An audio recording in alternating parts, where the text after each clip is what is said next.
Oh bazalwane, ndifuna ukubulela wonke umuntu man, ngeke nibagqibe bonke abantu abenze namhlanje kube nje. Yonke into ezakwenzeka apha namhlanje iza kwenzeka ngenxa yoba you have participated kule media namhlanje. Bonke abantu abazawuphiliswa kule ndawo, bonke abantu abazawukhululeka kule ndawo bazawukhululeka ngenxa yakho ngoba usebenzile wenza le mini ibe nje. Awubethele uYesu izandla ezikhulu kule ndawo. Hallelujah! Khawuthi fire! Hayi mana ndikuva khawuthi fire! Hey, ndaphazela libala ndifuna ukubulela also ne-UCR-FM. UCR-FM isenzela i-adverts phaya mahala. I-advertiser lemvuselelo asibashayela izandla ezikhulu. Ndifuna ukubulela also no-Bay TV. No-Bay TV u-advertiser lemvuselelo mahala khange basibizele 10 cent. Asibethele u-Bay TV izandla ezikhulu. Oh bazalwane, ithi iBhayibhile kwincwadi kaDaniel ithi bonke abancedisileyo ekukhululweni kwemiphefumulo, bonke abancedisileyo ekuhlangulekeni kwemiphefumulo, iBhayibhile uThixo uyabenza bakhazimule njengenkwekhwezi ngemini yokugqibela. Also apha kunemagazine ekuthiwa ngu-Agape magazine. Andaba ndiyibiza kakuhle na, nanku umhlekazi uMr Bele, ngicela umengenyawo uMr Bele, nguyintatheli yalo magazine ulapha naye namhlanje. Yonke into yenzeka apho uzoyikhupha kwimagazine. Asibethele uYesu izandla ezikhulu. Hallelujah! Mamelani ke bazalwane, andisibamde ngoba ndiyanazi sendiniwe futhi umakhelwane iyakwazi utshayisa udiniwe akazibamde. Xelela umakhelwane ithi akazibamde uzoba mfitshane. Intshumayelo yam namhlanje ithi the name of Jesus. Xa ndigqiba le ntshumayelo ngizobhekela eligama likaYesu lenza umsebenzi wakhe. Ngoba sesikule ndawo nje kunendoda eyafayo. Yafa ukuze thina sibe ngabantu. Ukhona amen enkonzweni. Sasigula kunendoda eyasiphilisayo. Ngoba yonife ukuze namhlanje sibe kule ndawo. Mxelele kumakhelwane yithi namhlanje uzobona igama likaYesu in action. Mxelele yithi uzobona igama likaYesu linceda abantu ke namhlanje. Ngathi uzobona igama likaYesu lihlangula abantu ke namhlanje. Oh hallelujah! Yes. Kangiculele nje la ngoma ithi ngegama lakho Yesu guqa phansi konke. Ubese ukhila kuYohane chapter number 21. Ngegama lakho Yesu guqa phansi konke. Ngegama lakho Yesu. Ngegama lakho Yesu guqa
uqhoma izandla zakho phezulu ubese uvala amehlo.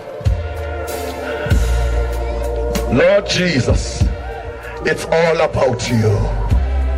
It's all about you. Namhlanje sinobomi ngoba wena wafa.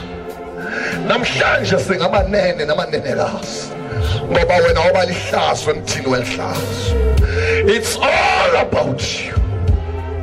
Namhlanje Lotha somisa wena njengoThixo, somisa wena njengomkhululi, somisa wena njengegqirha, somisa wena njengenyanga enkulu, somisa wena njengosomandla, ndisomisa wena njengomaxhoba ayakhawuleza, ndisomisa wena njengo-El Shaddai, ndisomisa wena njengeprovider. Uzokwenza imimangaliso kule ndawo ngoba ungumkhululu, ungumncedi, ungumhlanguli. It's all about you, my Jesus. Move as you like, do as you wish. Mayiphele yethu intando ngoku, makuphele wethu ukucinga ngoku. Thatha indawo, thatha indawo, thatha indawo. We are nothing but an instrument to be used by you for your own glory and praise. Thatha indawo Nkosi. Kungabi khona mnye uzophuma kule ndawo disappointed, kungabi khona mnye uzophuma esenjalo ngoba akekho umuntu ongadibana nawe ashiyeke impilo yakhe isenjalo. Thatha inkonga, thatha ulawulo. In the name of Jesus we pray, amen. Bethi izandla kubethele Yesu. Khawuleza ke bhuti ngifundela, sihlele ngiphansi kubazalwane, ngifundele bhuti. John chapter 21 verse number 25. Funa umamela baso bazalwane, andizibamde kuba nizothandaza into engizoyenza pha namhlanje. Yes, ngifundele. Zininzi nezinye izinto awazenzayo uYesu. Zininzi nezinye izinto awazithini uYesu. Kubani lo wenza izinto? Kumafanya kuYesu. Kumpostile lubhala lapha.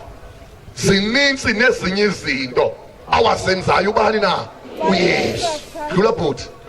Ukuba bezinokubhalwa zonke ngazinye, ndithelekela ukuba ihlabathi liphela belingazukuluqalatha incwadi ebeziya kubhala.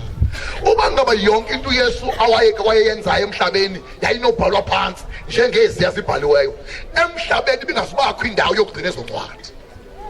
Zininzi izinto uYesu wazenzayo ebantwini abancede bakhulula ezingabhalwanga kula Bhayibheli.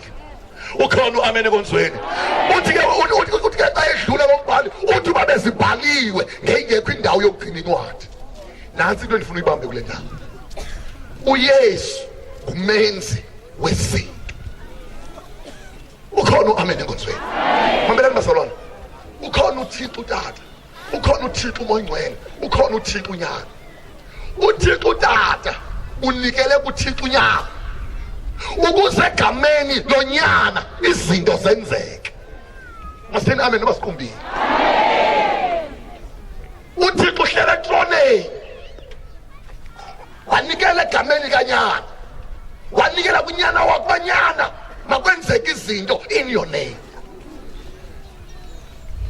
Waqala wesa senyameni uYesu wazokwenza izinto ngokwakhe, emva kokuhamba washiya igama lakhe. Masithini amen enkonzweni.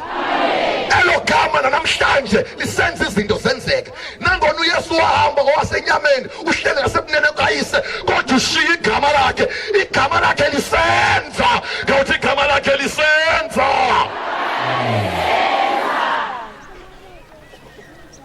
Ayikho uYesu into wayenzayo hamba ngenyama engena kwenzeka namhlanje ngoba igama lakhe lisekhona. Ukhona uamen enkonzweni ngoba igama lakhe litheni na? Mama ndikubonisa le nto siyawudlula. uTata uMandela ngexesha wayephila ngalo wayenceda abantu, epha abantu imali. Ndithi akasekho ngoku but there is a foundation ayishiyileyo ekuthiwa yiNelson Mandela Foundation. Nantoni bisenziwa nguMandela isenzeka. Kusenabantwana abashuthiswayo, kusenabantwana abafundiswayo engasekho yena, kodwa kushiyeka igama lakhe ngasemva lisanceda abantu nanamhlanje. noYesu akekho ngokwenyama, ngokumakhelana ithi awuzumbona ngokwenyama, kodwa usekho ngoba igama lakhe lisekhona. Ithi igama lakhe lisekhona. zonke ithi igama lakhe lisekhona. Ngithi igama lakhe lisasebenza. Hlula ndiyeke ngithethe. Namhlanje usenze. Uyazi ngoMahlangu uyicula ethi uJehova lo wasemandulo yisenguye namhlanje. Mamela uyazi into lenza abantu bathi xa bebona umuntu osetyenziswa nguThixo bambiza ngamagama wonke bathi uthwele kodwa bangazuma uthula. Ngoba xa uthwele ngase uthule noba uyasindwa. Bangazuma uthula into yoba abayi-understand into yoba senze kanjani into uYesu engekho. Akekho yena ngokwenkangeleko kodwa igama lisekhona. Ukhona uamen enkonzweni. Mfowethu umakhelwane ithi ewe akekho kodwa igama lisekhona. And sizosebenza ngelo gama. Sizosebenza ngelo gama. Nantoni uYesu owayenzayo ehamba ngenyama igama lakhe linako ukuyenza. For the Bible says Jesus is the same yesterday, today and forever. Hallelujah. Gama lisekhona. Gama lisekhona. Wahamba uYesu washaka uPetros benzima imangaliso ngoba nangona ehambile nje igama walishiya ngasemva. Lola bhuti ngeke ngithandaze. Hayi kaphela. Hayi kaphela. Funda ka verse 25 uqonisa kaphela. Zininzi nezinye izinto awazenzayo uYesu. Yes. Ukuba bezinokubhalwa zonke ngazinye. Ngeke. Ndithelekekela okokuba ihlabathi liphela. Yeah. Belingazuluqulatha incwadi ebeziya kubhala. Yes. Iphela lapho leyo. Ayisizona lapho.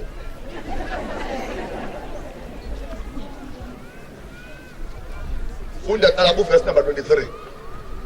Qala ku 24 wehle na. Awulesisa Kuye ke lo mfundi. Kuye ke lo mfundi ozigcinayo ezi zinto. Wazibhala nokuzibhala. Siyazi ke ukuba ubungqina bakhe buyinyaniso. Yes. Zininzi nezinye Izinyangu lo mfundi ubhala ezi. Lo mfundi ebehamba noYesu.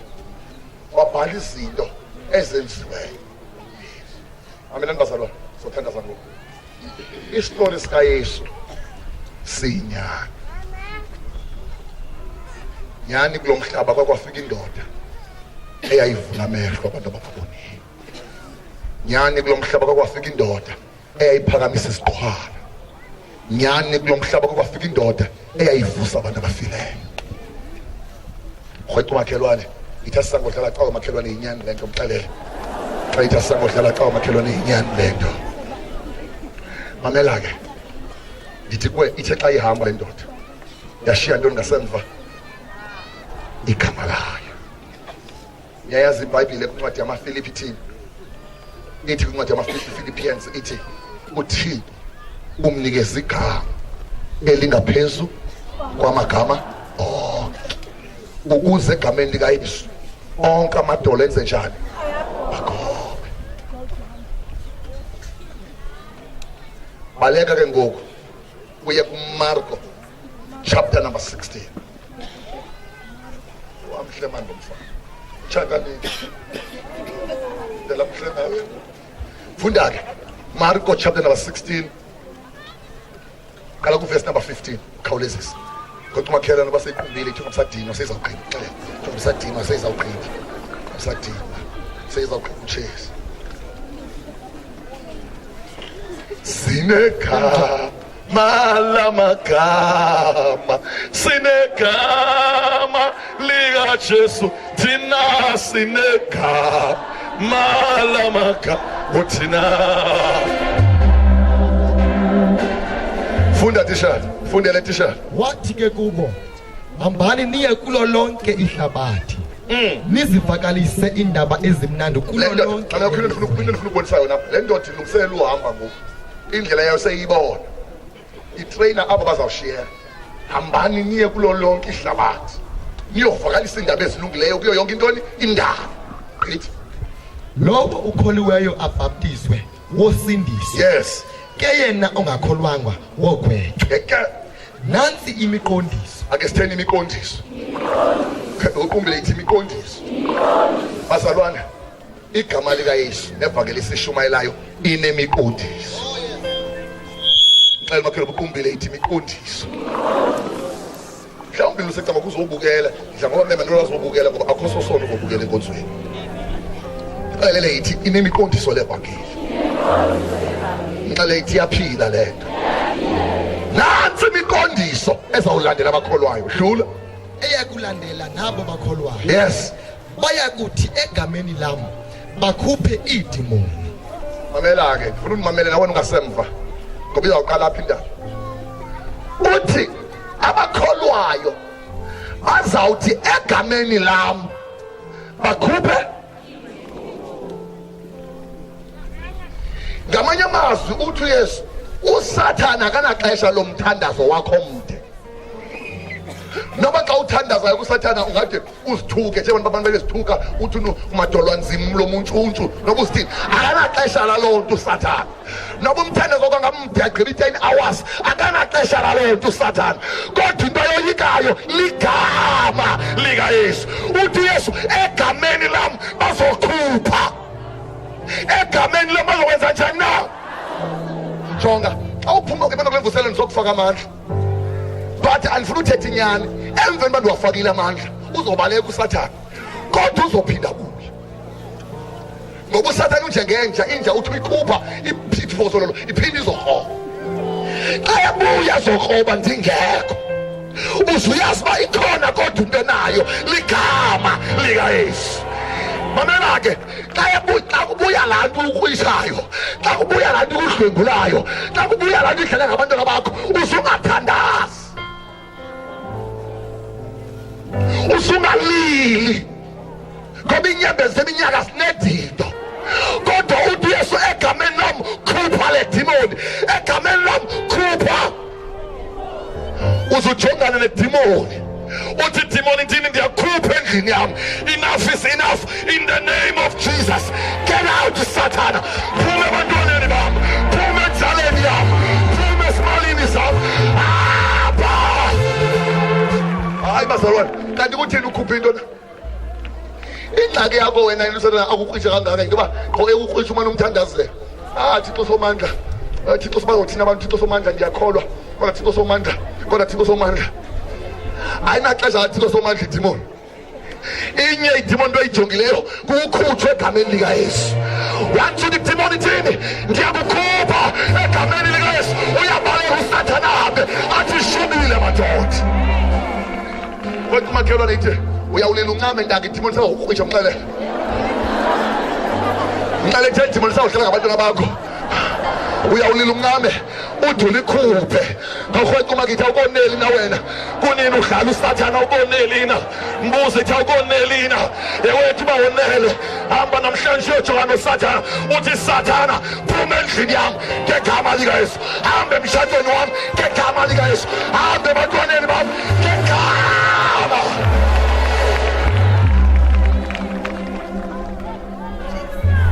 Yazi abantu bafana. Yazi abanye bafastela uSathana 35 days fasting. Can fast every life. Uzawufasta ukube futhi uSathana usilile uyakulinda ngoba usafastileyo ugqiba. Ukulinde azogqiba uthi amen kwi-fasting yakho ingakulali ngoba ubusuku. Abanye bazapha baphoxa ukuthini zokuxela ukuthi bangakuphoxa qha uthe uThixo khupha le nto ikuhluphayo ngegama. uThixo ukunikeza igama elinamandla elingaphezu kwamagama onke. Ingxaki yabantu abafuna usenzela nangokuba kumuntu lapha ngamnye uziba ucela ufuna ntoni ngathi ngicela undithandazele mfundisi, akekho uthi ucela undithandazise mfundisi. Uthi uyesu iduty yami nabo uzofaka amandla emva kokwena uyokhupha idimoni ngegama. Kodwa nobuqumbile ithi ayuze kuwe lo mfundisi mxele yo hayi mxele uze kuwe lo mfundisi. Jonga umameni ngibalisele inyitho. Uthi uYesu ngenye imini ubonisa abafundi bakhe. Uthi uYesu ngenye imini xa intaba ime phambi kwakho ake sitheni xa intaba ngoba imba ngoba sibena lapha namhlanje